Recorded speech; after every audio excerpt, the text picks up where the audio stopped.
the American League Championship. I don't believe it. It just continues. My, oh, my. High fly ball into right field. She is gone. Oh, drives one. Right field. Did he do it? He did. Are you kidding me? Let's go.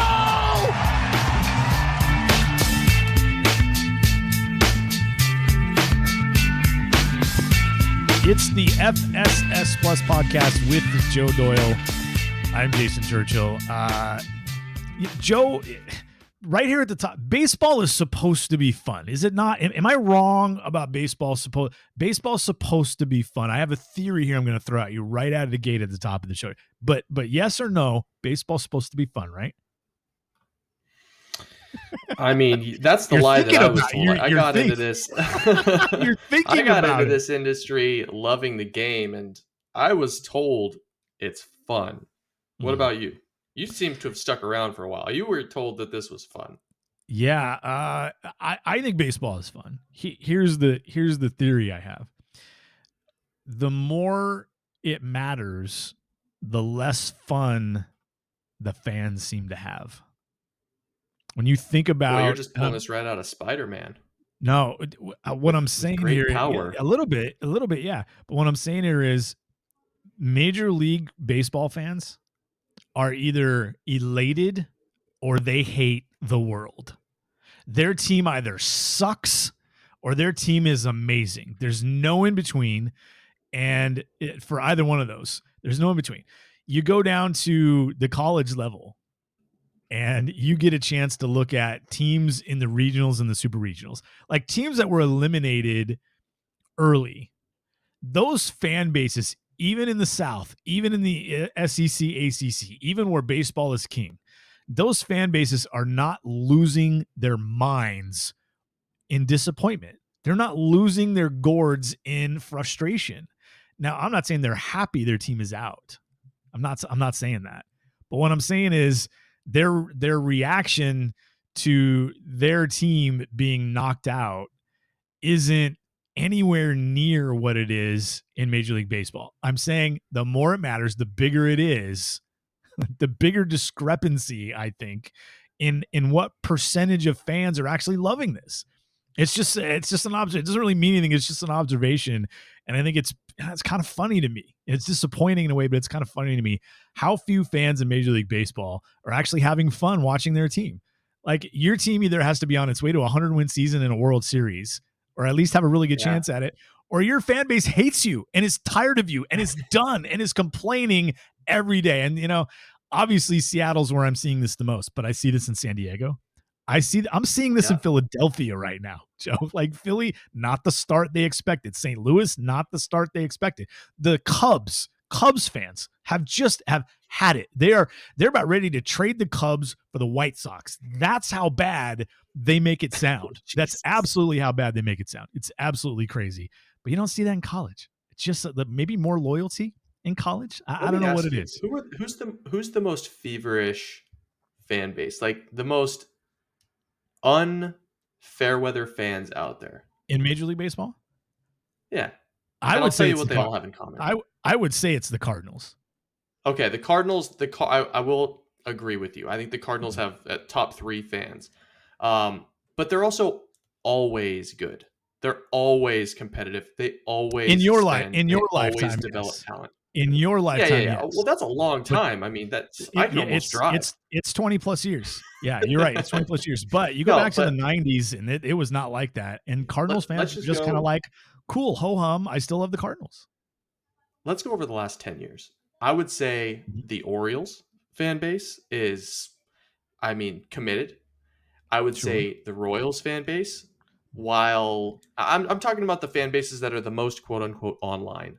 Sure. The Royals fan base, committed, and Seattle. I would say that those 3 fan bases are just very public. They're very present in the game. Mm-hmm.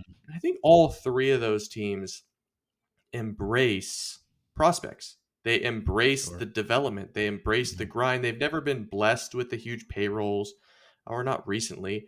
And so I think those teams, when they are competitive and they feel as though their window is creaked open, the expectations get blown through the roof because 100%. you've just never been there, right? Like, hey, I've been dragged through the mud. We've been there with you through thick and thin. We watched, name your prospect. We've been waiting for this guy for 5 years, and now he's here. Why aren't we good? And I think that kind of contributes into the type of narrative that you're saying. I agree. And I think in Major League Baseball, things take so much time. And I don't mean the games or the innings or at bats. I'm not talking about the clock or anything like that. Things take time. When a team struggles, it takes time for them to figure it out. It's not just the next week you made an adjustment with your defense and now things are better like the NFL. It just doesn't work that way. It takes weeks and sometimes months to really get where that team should actually be. One of the things that I've been thinking about a lot is if you're the Padres or you're the Diamondbacks or the Giants, or like, you have to consider things like, I think about the Astros a lot, Joe. The Astros, they lost 100 games 3 years in a row. I think that was 2011 through 2013. Then they went 70-92. So they were 19 games better and still only won 70 games. The very next year, they went to the division series with 86 wins. And it looked like here we are, 2015 going into 2016. We're ready to take a huge step forward. And you know what happened? The Houston Astros took a step backward and won 84 games, 11 games out, and missed the playoffs. You know what happened the year after that? They won the World Series. And we know what's happened every year after that.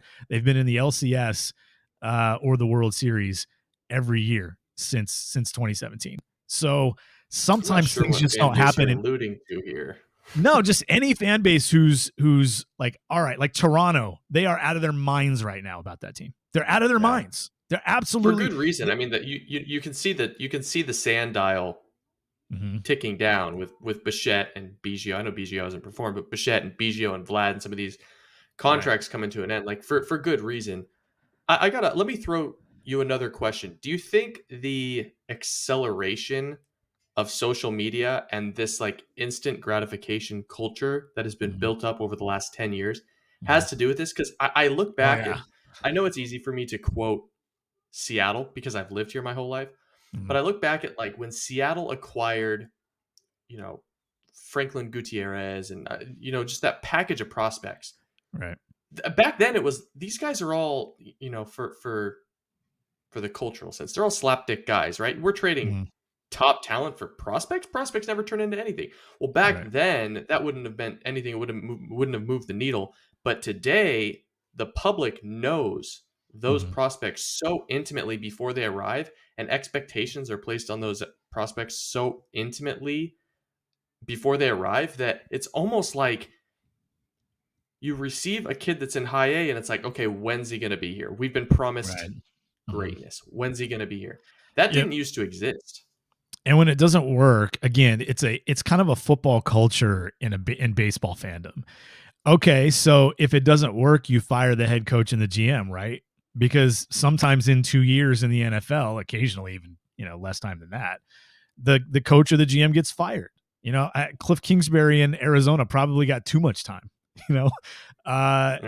It's in baseball, you just can't do that after 20, 30, 40, 50, 60 games, or even a disappointing season. Like if the Toronto Blue Jays go out and have a disappointing 2023, are you firing the manager and the general manager? I'm not. Like, not necessarily. There'd have to be something else going on. Like, I just didn't believe that guy was capable of taking this team to the next level. Just because he didn't this year, it makes me dig a little more. But I'm not firing that guy. And I think that's what fans want. Fans want huge payrolls, constant change, constant action, constant activity that tells them they care, they're paying attention, they listen. Unfortunately, it just doesn't work that way in baseball and shouldn't work that way in baseball. So, yeah. I just think trade for Aaron Rodgers. There is no Aaron Rodgers in baseball. There's no Aaron Rodgers in the baseball. Jets are saved. That's very, very true. The Jets are saved with one trade. Well, theoretically speaking, you're not doing that with any baseball team. If your baseball team is mediocre to bad right now, there's no one trade that fixes it. There's no one player. You could put Aaron Judge on the Philadelphia Phillies. Does that fix their season? No. Aaron Nola has to turn it up a notch. Aaron Nola and Zach Wheeler. If you sent both of them, Aaron Nola and Zach Wheeler, to the Chicago Cubs, are they winning their division? Are the Cubs winning that division? Maybe the conversation. I don't know. I still think the Brewers win that division. Yeah. I mean, they've dug And they're themselves a supposed little too much of a the hole. Cubs are supposed to be close. Baseball is, man, like when people talk about roster building, it really is about building an entire cog. It's not about just, It's also Aaron Judge or constant. Trey Turner. I'm glad you brought this up, Joe. This is a really good point. It's also constant. Building a roster isn't like this action that takes place during a specific range of the calendar year and then you're done. It is every single day because things happen. Injuries happen. Players don't play like you expect them to. Sometimes players play significantly better than you expect them to. It is a constant thing. It is a 26-man, a 40-man roster in baseball. It is a living, breathing creature that you have to continue to feed. And sometimes it's just make sure he gets enough food and water. Sometimes it's, wow, we need to take him to the doctor. So he needs medication. Like sometimes you need a fix. There are teams out there that need fixes, that things just aren't working. There are teams out there where you just give them water. Just give them water, watch it grow. And that's what we thought that the Blue Jays were going to be in 2023. That's what we thought Seattle was going to be in 2023. That's what we thought the Orioles would be in 2023, and they have been. That's what the Rays seemingly always, constantly, and consistently are. It's just, I don't know. I guess the word is it's not as predictable as other sports. And I really think the football culture in fans takes over. And I think that might be that, and the social media aspect that you brought up might be the biggest difference between college baseball fans and Major League Baseball fans. I would even venture to guess, Joe, that fans of South Carolina baseball, for example, that are huge fans of South Carolina baseball are probably, I don't know, Orioles fans or Braves fans or something like that too. But I bet they deal with their fandom differently with South Carolina, with USC, with the Gamecocks, that program, than they do the Braves or the Orioles. I bet they handle it completely differently, which is fascinating to me. Now I want to get a South Carolina Gamecocks fan on here that's also like a Braves fan or something. We should wrap this little segment up by saying, man, sports in general have changed so much. Yeah. College athletics are a shattered mirror of what they used to be. The PGA Tour still is very, now, very entertaining, but yes, it has changed. It is the absolutely PGA changed. Tour is now at least fractionally governed by an international body. Oof. Major League Baseball is now like an entire life cycle from high school through the big leagues with expectations set on seemingly every 7th round pick from the time they're a teenager. I mean, it's just like, it's crazy, man. Sports in general are just, bowling is the same, I think. Bowling, curling, one of the most underrated. Curling is the same. I heard ice is melting though, so it is. Can't run out of that. And that means we use more energy to keep the curling surface in great shape, which is also sad. So maybe I shouldn't be pushing curling on people. All right, here's what we're gonna do: MLB Draft. We're gonna talk MLB Draft. We're gonna dive into the catcher market. So every week before we go live, I either throw some stuff at Joe that I'm thinking about, and he goes, "Yeah, let's do this," and then let's add this. Or today, I just went, "What are you thinking about? What's going on in your head right now?" And he said he's thinking about high school catchers. High school catchers are a very interesting demographic in the Major League Baseball draft. So we're going to dive into that and how it pertains to some recent draft picks and prospects and a current one or two. But I want to start off the show talking about the Miami Marlins, Joe, if we could, to go back to Major League Baseball just for a few minutes here. The Marlins are fascinating to me because when you watch this team and then you look at the numbers, there's really nothing they do that's amazing. They're not elite at anything. In fact, if you're a run differential fan, which I'm not, they're minus 24. And they're 7 games over 500. Yeah, you look at they're 7 games over 500, they're minus 24. You look at a team like I don't know, Boston's 7 runs over, they're plus 7 and they're 500. The Cleveland Guardians are 28-33 and they're minus 29. So essentially the same as Miami, but there's a 5-game difference. It's crazy how baseball works, but I think that Miami team is in a really interesting spot. They're in second place in the National League East. They are only 3 games back of the Atlanta Braves in the division, and they have a 2-game wild card lead. 2 games right now in the National League. It's the Dodgers, Miami, and Pittsburgh. We get the Giants a half game back, the Mets 2.5 back, Philadelphia 3 back, but Miami is 2.5, 4.5, and 5 ahead of those 3 teams. San Diego is 5.5 behind Miami. As we sit here 60 plus games into the season, 63 for Miami, they're in really good shape.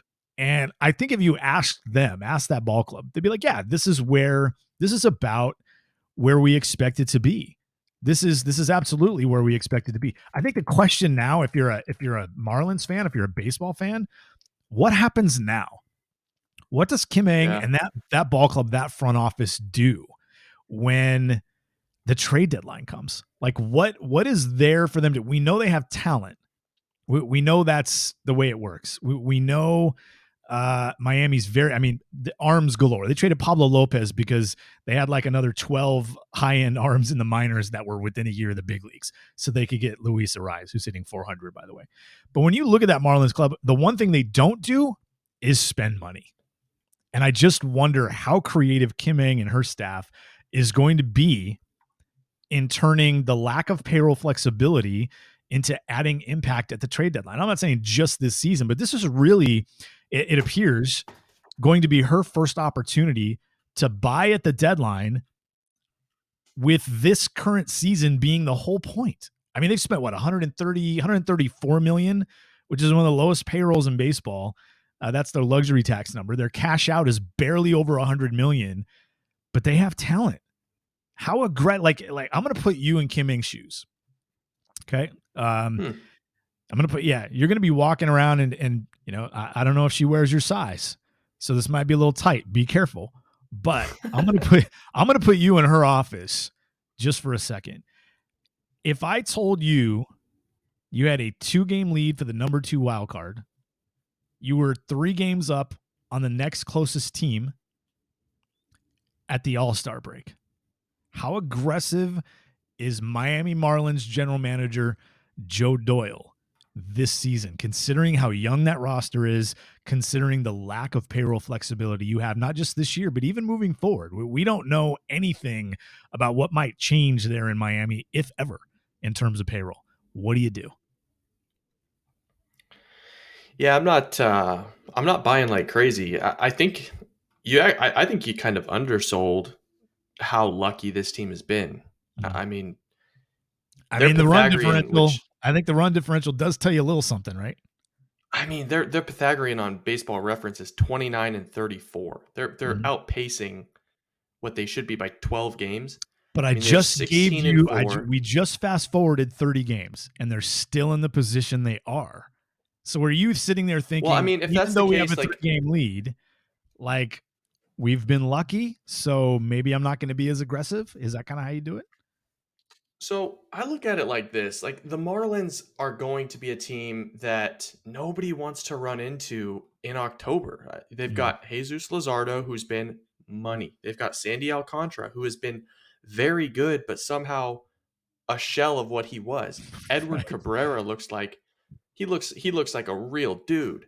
So you don't want to run into these guys in October, but at the same time, it's like, I think 30 games from now, you kind of have to take stock of what the rest of the league looks like.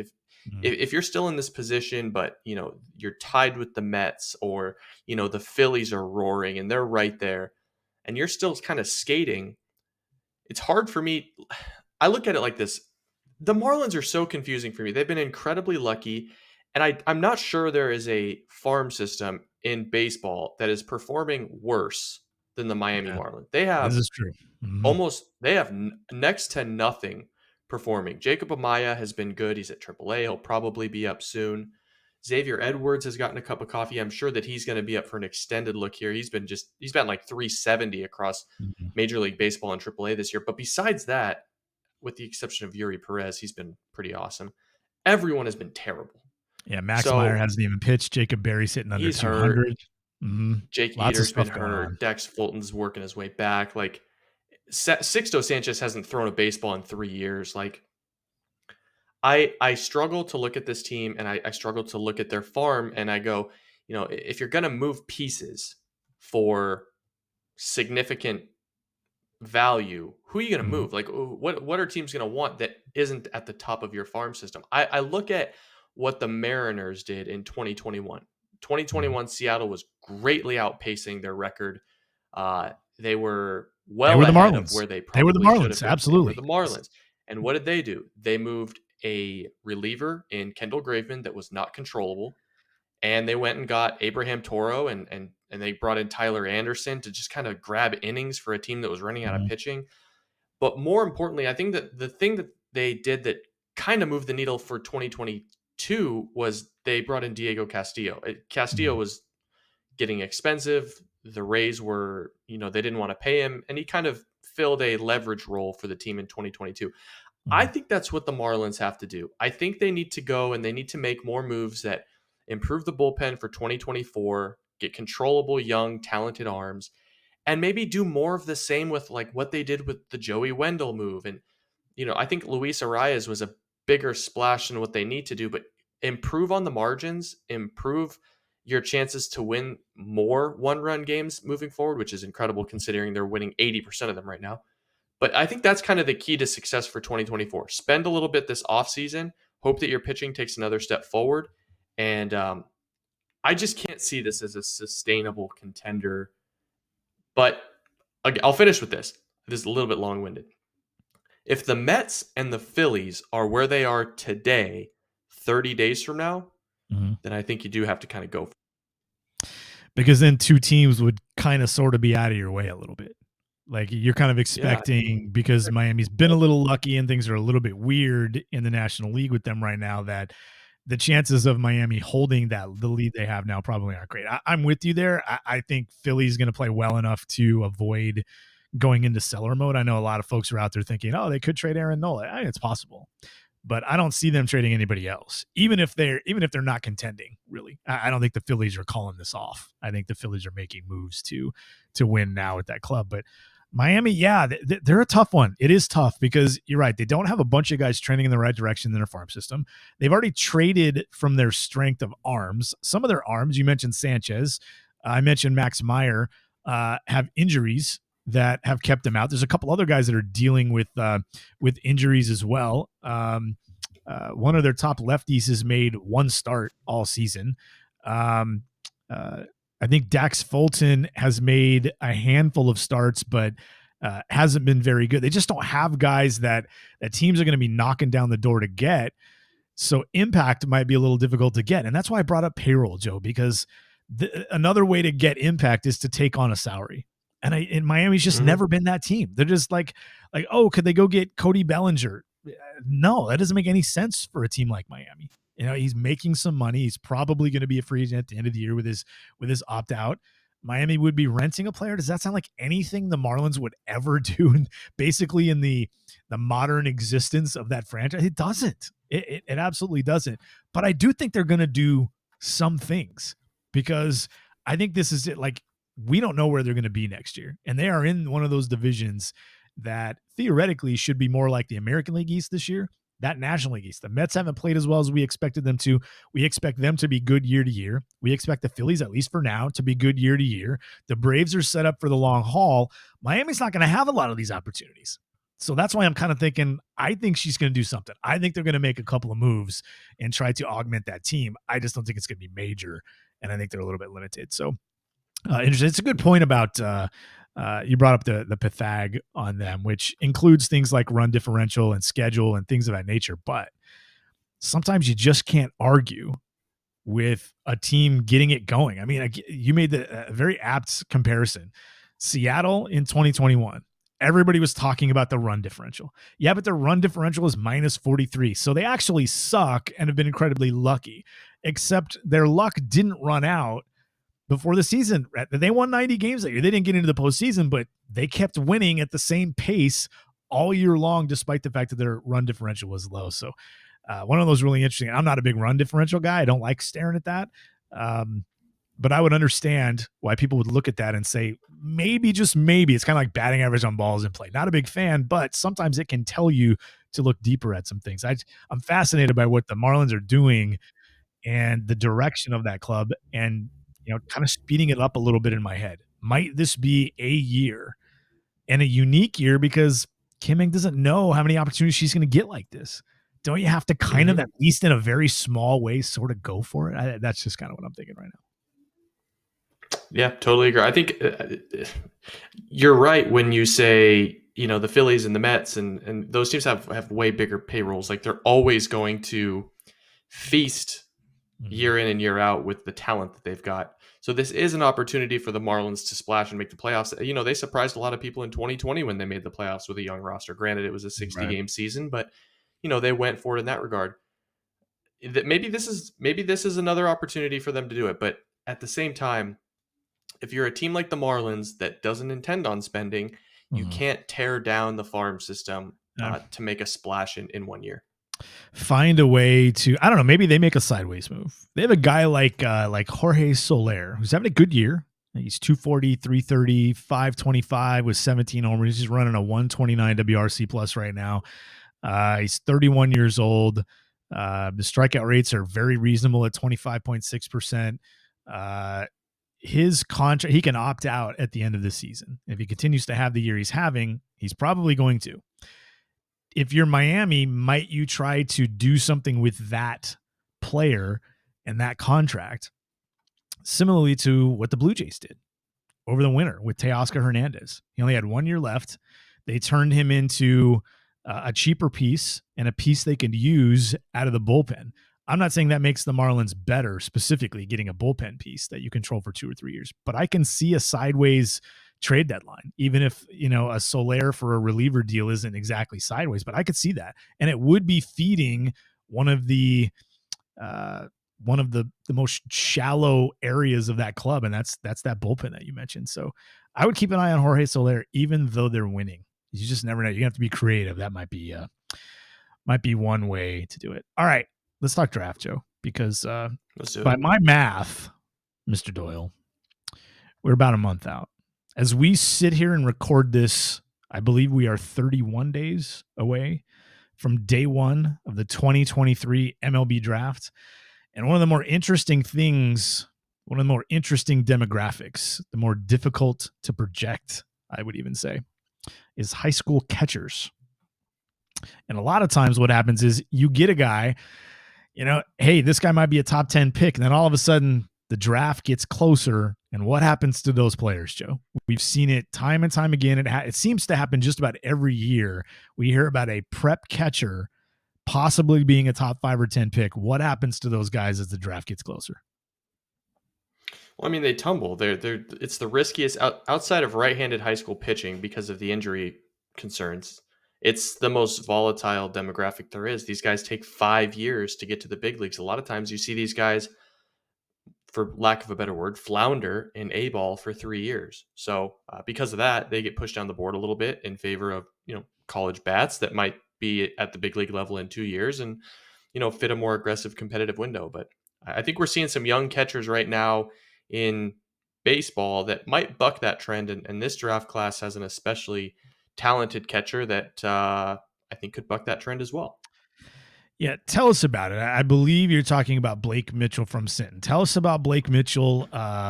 What kind of an athlete is he? Is he bat first? What are the projections on Blake Mitchell in terms of the player and in terms of round one of this draft? It does seem like, as much as somebody like you or me can say, it does seem like he's a consensus top 25, top 30 player. That doesn't necessarily guarantee he's going to go in round one, but that does seem to be where most people have Blake Mitchell. Yeah, I think when you talk about high school catchers, there's always a but, right? There's always a, well, they don't do that. Like Tyler Soderstrom, 60 hit, 60 power. You say that and you're like, geez, this guy did, that deserves to be a top 10 pick. But, he might end up at first base. It's a big body. It's not the most athletic. Harry Ford, I think, is another example. Harry Ford was actually drafted where he was drafted, I think 11th overall, because he was such an insane athlete. And there were so many ways to get him on the field, even if it doesn't work behind the plate. But, Drew Romo's a guy that fell, didn't know if he could hit. There's a number of guys that just kind of fall down boards for different reasons. Blake Mitchell is as physical an athlete behind the plate as I've seen in the 6 years that I've been doing this. He can do it all. I mean, he's up to 98 on the mound, and every bit of that arm strength plays behind the plate. He's had pop times that are on video that are sub 185, which is crazy. It's absolutely crazy for a high school kid. It wasn't a pitch out. It was a 185. Left-handed power plus power projection, probably only an average hit tool. But still, I mean, if you're talking about a guy that has a chance to hit 265, 270 at the big league level with 25 home runs and, have one of the top 2 or 3 best arms in the league, That's a great at some player. point you just kind of say, at some point you just have to say, and he's been a dude since he was in like 9th grade. So a lot of scouts think, if there was a catcher that was going to move quick and has kind of handled a staff before and has played at, whatever it is, 7A in Texas, like the highest league, it's probably Blake Mitchell. So he's probably going to be another one of these guys like Harry Ford that goes in the top 15 and sticks behind the plate. Kind of These an guys are very athlete. rare, Jason. Kind of an athlete is he? Like if we were just to play devil's advocate here and say Blake Mitchell not a catcher, even though the consensus seems to be he's got a great shot to do that. What are we talking about here? We're talking about a guy who can run, and there's plenty of agility, lateral agility, obviously plenty of arm to play anywhere else on the field. But if you had to put him at another position, does that start to worry you? Does that drop him out of the top 100 if I say definitely not a catcher and you had to believe me? If we do that and we remove catcher from it, how far does he fall? I don't think he falls that far. I mean, Tyler Soderstrom had that. If you think he's going to move off catcher, Tyler Soderstrom from 2020, I think, with Oakland is probably the perfect example. He went, I want to say like 21st, when a lot of people thought he was going to go 10 to 15 to the White Sox, to some of those teams. So, yeah, I don't think he falls that far.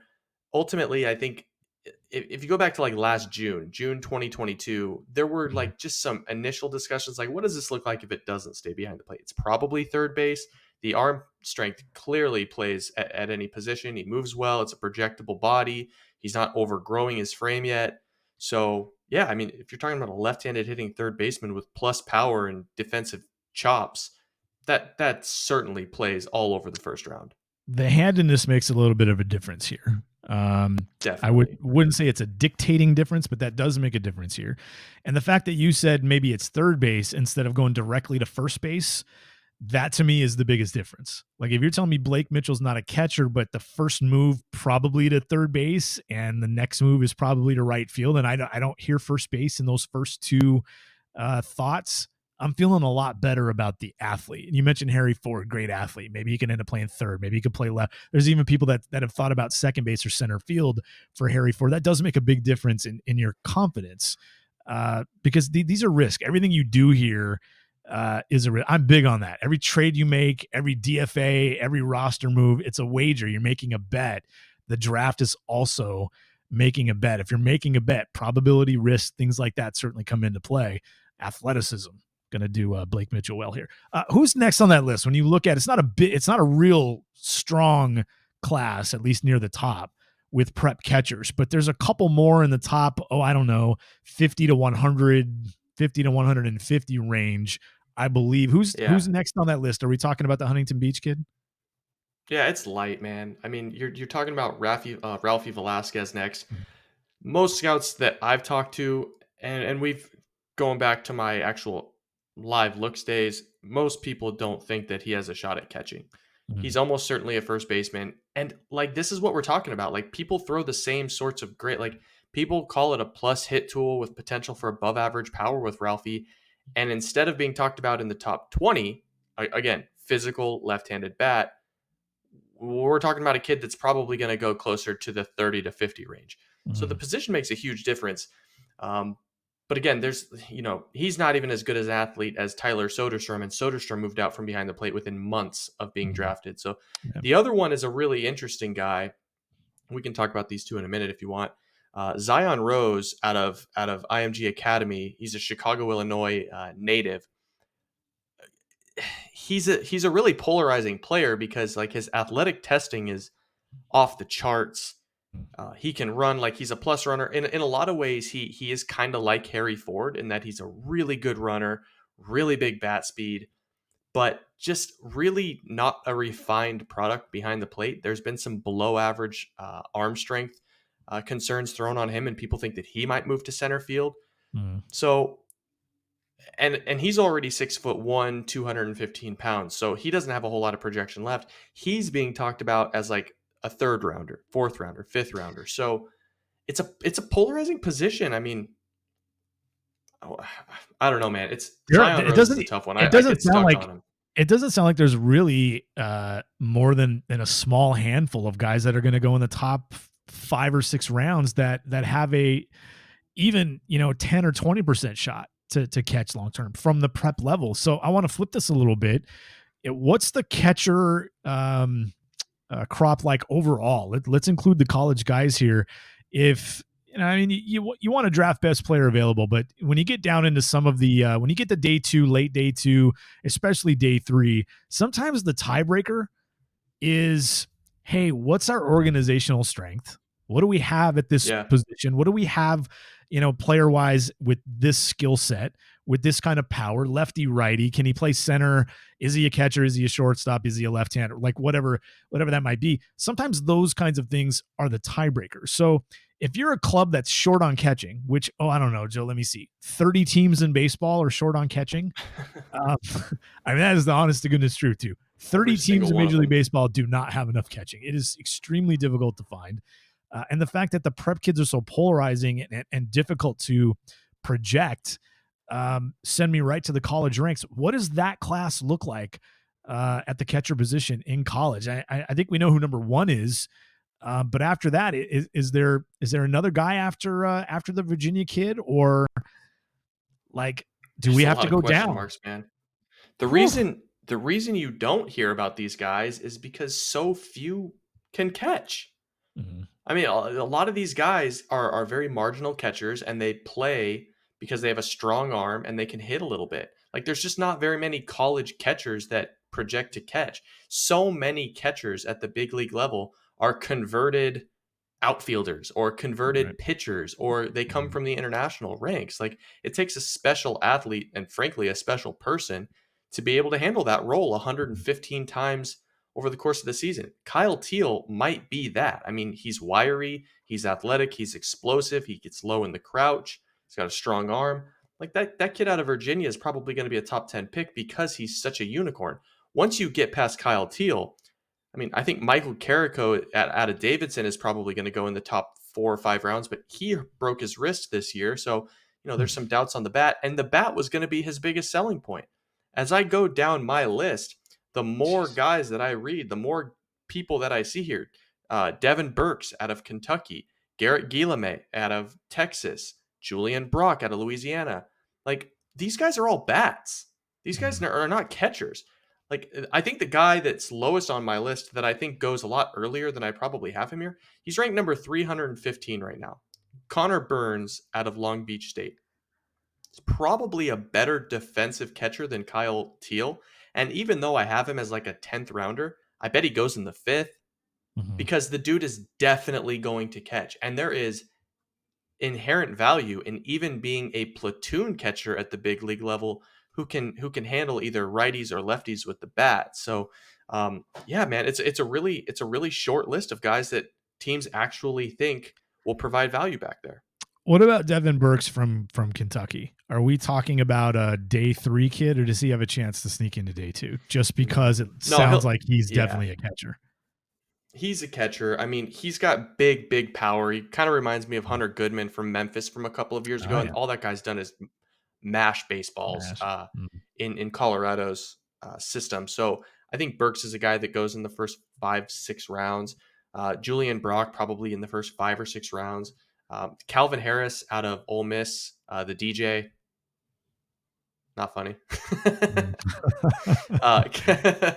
Calvin Harris out of Ole Miss is a pretty good catcher with a little bit of a stick. He probably goes on day 2. But yeah, a lot of these guys that don't project to stay behind the plate will just end up like, Jack Payton at Louisville. Who's the kid? Jack Bolger at Vanderbilt, Corey Collins at Georgia. They just end up going on day 3 because it's like, well, maybe this kid can catch, maybe he can hit a little bit. And if that's even getting a number 2 catcher, even getting a number 2 catcher out of like a 7th, 8th, 9th, 10th, 11th round pick, you're jumping for joy at this point. That's fantastic value. But like if you have questions about them being a catcher, why Mhm. not take a lefty that throws 94? You Right. know, that's what teams Exactly. run into. Once you get into that fifth, sixth, seventh, eighth round, it's like, okay, is there a catcher here that we think can catch? Or is there a interesting righty out of Wingate that we think we could turn into something? Like that's Right. usually what teams are battling with. And that's why you see like, 75 or 80% of the picks on the second half of day two end up being arms. Mm. What let's finish up here. What is the strength of this draft? Let's kill your top, whatever your top 30 or so looks like right now. What's the strength of this draft after the top 30? Because a lot of times the last 4 or 5 years it's college pitching. That's not necessarily the case this year, is it? No, it's college bats. This is a good year for college bats. It's one of the better years I can remember for college bats. I do think the top 50 picks in this class are pretty strong. College outfielders, especially with Dylan Cruz and Wyatt Langford at the top. But, like you look at some of these guys that are bat over pretty much everything, like Tommy Troy and Matt Shaw and even Chase Davis to a certain degree. Like he's probably not going to be much more than fringy in a corner. Like there's a lot of guys that can really, really hit in this class. And I think for that reason, it's going to be pretty college bat heavy in the first round. And once you get past that, there's some really interesting high school infielders. Those would probably be the two demographics that I think look the best. I would kick it back to you because I want to know your opinion. Is there a specific demographic that you think best represents the health of a draft class? Because I think I've heard 5 or 6 different answers from 5 or 6 different types of people. Yeah, for me, it's the strength of this draft. What you just said. When there are college hitters and there's depth at that particular spot, whether it's first baseman, third baseman, it doesn't matter. If you get college position players that project as potential everyday players, that's the most important thing you can get. Pitching, you can find. Pitching, you can find. We have what we've seen over the last 10 years, Joe. You know this as well as anybody. We've seen players that go undrafted or that are 23rd round picks or 16th round picks or 5th round picks turn into aces. We've seen this occur. Jacob deGrom was not a first round draft pick. And he's probably the best pitcher most people that were born in the last 30 years have ever seen, right? He's Pedro. He's Randy Johnson. He's legendary. Like the injuries is the only thing that might end up keeping him from the Hall of Fame. That's how good he is. Not a guy who was drafted high. Like we see this a lot. Guys taken in round 2 look like top 5 talents. Guys taken in round 5 end up being at the front of rotations. This happens a lot more with arms than it does with bats. So it probably depends on your club, but I think generally overall, I would imagine 20 clubs would say the same thing that we just did, that I just said. College bats is the thing you want. It's the easiest to project. The attrition rate in terms of injury is going to be lower than with college arms. That's the position teams are going to want to spend money on, whether it's a second baseman or a left fielder. It doesn't really matter. If I can find hitters in the draft, I'll find arms, no matter which team I am, no matter which ballpark I play in, even the Colorado Rockies, I will find pitching and figure out everything else. I need to find hitting in the draft. I learned that, I think, first, Joe, when you go back to the Chris Bryant draft, if you remember that. Wasn't all that long ago. Mm-hmm. It was 10 years ago. It's 2013. I was convinced the Cubs were taking John Gray out of Oklahoma. I was 100% convinced that's who they were taking. They scouted him so heavily, but they never actually considered him. Once we got to April, it was over. It was Chris Bryant. Chris Bryant was going to be their guy. And I was surprised by that. And I had some folks in the industry tell me, you shouldn't be surprised by this. Let me tell you why. And it was the conversation we just had. You will figure out pitching. You'll figure that out. You'll find it. It's a risk you can take for $1 million 5 times every year to find the guy that you're probably finding at number 2 overall in the draft. Now, sometimes a guy, like Garrett Cole is available or Steven Strasburg is available. And there are some folks out there that think maybe Paul Skeens is the closest thing to that we've seen in a little while. And maybe that's true. But how many number 1 or number 2 starters are you finding after the top 5, after round 1 these days? A lot, like most of them. It's crazy.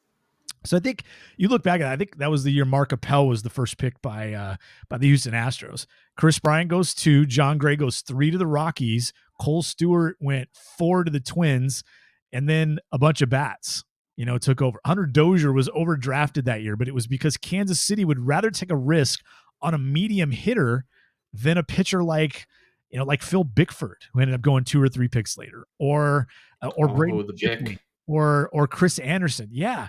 So that draft taught me a ton about how teams look at the draft and where value is and probability and risk and things like that. I think the strength of this draft is if you're just about any team in the league, that's what you want it to be. That's what you want it to be. But now here's the thing. I'm real big, Joe, on every draft, no matter how good or bad the class is, no matter what the strengths of it are, is an opportunity for every organization in baseball, from the Reds and the Pirates and the Rays to the Dodgers and the Yankees and the Red Sox and all those teams that spend money, teams that don't spend. It is an opportunity, a very unique opportunity that happens 3 days a year for you to make up ground or put more ground between you and your competitors. You have to outdraft everybody. And I think you start with bats. I think you start with position players, and then you fill everything in. If you go pitching heavy, Los Angeles Angels, you'll end up regretting it, and they already are. I think you can go pitching heavy once you get past the top 100 picks in every single draft. But I think that's what you're saying. And what you just said is exactly why I've continued to say, don't be surprised if Paul Skeens is there at 4 or 5. Don't be surprised if Chase Dollander is there at 12 or 13. And don't be surprised if Hurston Waldrop drops out of the top 25 picks. If you have the peace of mind of a guy that's going to hit, you can find Hurston Waldrop on the free agent market, like you said, for $2 million and sign him. Because what is Waldrop's ceiling? Like a good 3? Is that his ceiling? It's like, is it unless you're, is it Eduardo Rodriguez? 2. Right? Like those guys are always around. Yeah, they're always around. I think maybe it's Kevin Gausman, like maybe that's because it's a splitter curveball fastball profile. But is he that good? Is he that good? Is he a 5 to 6 win starter? I think that's. And I think to this is the conversation. Like Gausman was the number 3 pick in the draft, and it took him very a while to different. Get where he is too. And people were calling Gausman the best high school prospect. No, that's Bundy, but they were saying Gausman was one of the best pitching prospects they've ever seen. There was some Kurt Schilling thrown out there with Kevin Gausman. If there's question marks on the profile, just take the floor, don't draft the reliever in the first round when Kevin McGonigal's on the board. Yeah, and don't bring injury into this at a 25 to 50% higher clip if you don't need to. I think that's another big thing here with pitching is the attrition rate. All right, the draft 1 month away, man. You know what I keep thinking about, Joe? How tired I am after the draft. Does that just tell you I'm getting older? Like I'm thinking about how tired I am, and I'm thinking about like I can't wait till day 3 is over. But at the same time, I'm like, can the draft just be tomorrow? Can the draft be? I don't mind the whole July thing. I don't mind. I'm not one of those that prefers it in June. I'm totally fine with them moving it back. And now it being part of like All-Star Week, and that's fine. Love it. It's great. I'll deal with it. Not an issue. But I'm like looking forward to day 1 and then looking forward to day 3 being over. Already 30 days out. Day 3 is a long day. I'm one of those guys that, straps in, buckles up my seatbelt, and then goes to MLB.com and watches the tracker like a real sicko. There's nobody announcing any picks. Right. You're just reading font. You're just reading. Yep. That's what I do. I do have something on. I turn the radio portion of it on MLB Radio Network and let that roll. But here's how I don't know how many people out there that listen are old enough to remember when the Major League Baseball draft was a freaking conference call. There was no television. There was no radio. It was a conference call. And I remember about 2004, 2005, when it finally got on the internet where you could click in and listen to the conference call. And for those of you who aren't familiar with this, I will tell you that rest in peace, Tommy Lasorda was the superstar of those conference calls. Joe, I don't know if you've heard these stories, But Tommy Lasorda would come on those. He would always represent the Dodgers, whether he was the manager or just an ambassador for that franchise. He was always the guy on the conference call. And it would essentially, what it would be is like, all right, the Dodgers are now on the clock. And then the guy would come up and say, the Dodgers select, player ID number 555238, John Smith, right-hand pitcher, Utah State. And then they'd say Smith, Utah State. And then that would it. And then move on to the next team. Right. So, but Tommy Lasorda was too colorful to do that. He would come on and say, the greatest organization in sports, the Los Angeles Dodgers, select John Smith, right-hand pitcher, Utah, the beautiful state of Utah. He'd always have something colorful to add in there. And then like sometimes at the end, he'd say, you got to see the mountains in Utah. And it's like, you're having a conversation with Tommy Lasorda. Everybody waited for the the Dodgers pick because it was Tommy Lasorda. I do miss the conference call days because of Tommy Lasorda, but man, how times have changed. It's televised. It's good for baseball. It's televised. It's great for baseball. The event is great for baseball. Fans really galvanize around the event too. More and more and more every year. I love it. And I understand it's not football. You're going to draft a guy at number 1 who's not going to play for you this year. And that's not the case in the NFL for the most part, unless it's the quarterback. Dylan Cruz probably not going to play for that. I can't guarantee that. Probably not going to play for the Pirates in 2023. But all bets are off for 2024. That's why we like Dylan Cruz so much. You're not lying. Really quick on the regionals, Joe, before we get out of here. The Super Regionals, it's all set this weekend, Friday, Saturday, Sunday. Lots of really good matchups, of course. If you had to pick a College World Series winner at this point, as it's been pared down, who do you like? Because I got to tell you, I like the way Florida is playing right now. 48-15 on the year. I think they've won 11 of 14, including a sweep of top 10 Vanderbilt, 2 out of 3 versus top 25 Kentucky, a split with Vanderbilt in the SEC tourney after an 11-inning win over top 25 Alabama. They beat Texas Tech 3 times in 4 chances in the regionals heading into this weekend. And guess who they get? They get South Carolina. That Braves-Orioles / South Carolina fan is going to be watching Florida this weekend. I like Florida's chance. Without going chalk, I'm going Florida this weekend. I'm going Florida to win it all. Yeah, I mean, unfortunately, I do think Wake Forest is the heavy favorite, and they haven't done anything to dissuade me from that. I'll tell you the team that I think could win it all, and nobody's talking about him. I think Oral Roberts could win this whole thing. Really? I do. Really? Man. Like I do like that Denton kid. I got to tell you that. I'm a big fan of the Denton kid. That Cade Denton kid is probably a top, 2, 3, 4th round arm. They've got another kid named Jacob Widener who's going to be like the Chris Sale from the left side that Oregon will probably get on Saturday or something. Can't see the ball. Pick the ball up. They've got 2 bats that can really move things along. I mean, that Oral Roberts team looks really good, and they have Oregon in the first super here. I think they're going to take care of Oregon handedly, if I'm being honest with you. Then they'll have either TCU or Indiana State. I think they match up really well against those guys. But then it's, to your point, it could be Oral Roberts against Florida, which I think would be, I think that would be great. Oral Roberts for me is one of the top 4 teams left. I would go, and this is how I would rank them. Yeah. I was just going to say, if Oral Roberts wins, this is Florida. Coastal Carolina all over again, isn't it? I mean. Yep.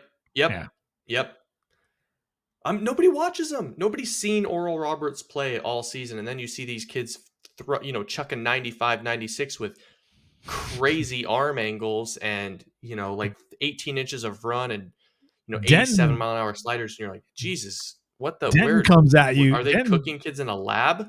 Denton throws all his limbs at you at the same time. Like that is a crazy, Denton looks like Jake Arrieta. Yeah, it's pretty nuts. So you're gonna give me your top 4. Is Oral Roberts 4 on that list? It's a toss-up between Oral Roberts and LSU. I don't know if LSU has the pitching outside of Skeens or the bats outside of Tommy White and Dylan Cruz. Like, once you get through Tommy White and Dylan Cruz, like that LSU lineup, I think is a little overrated. So, yeah, I don't know who's going to come out of that LSU, Kentucky, Tennessee, Southern Miss.